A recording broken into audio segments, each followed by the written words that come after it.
had a big focus on my relationship and really, working to bring that back to a space where it felt like a genuine partnership and where we were thriving, not feeling like roommates or like we weren't supporting each other. And it had started to get like that, and I didn't want to continue like that. I wanted to recapture some of the connection we had early on in our relationship and honestly go deeper than we ever had before, which has absolutely happened this year.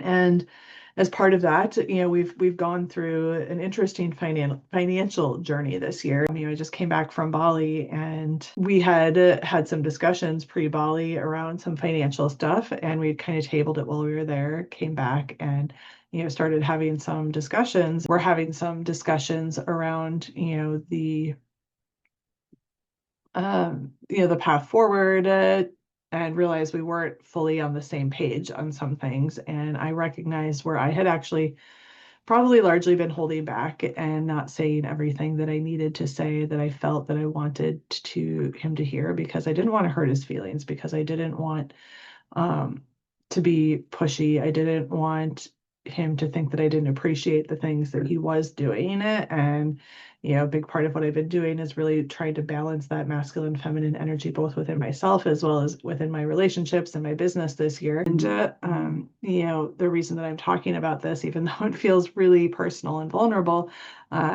is because I think that there's this like false narrative a lot of times that you think that you move through something and it's never going to come back up, or you get to a certain level and you're not going to have things that you need to work on, or things that are going to be perfect. And it's just the more you grow, the more there is for you to grow into and to grow out of.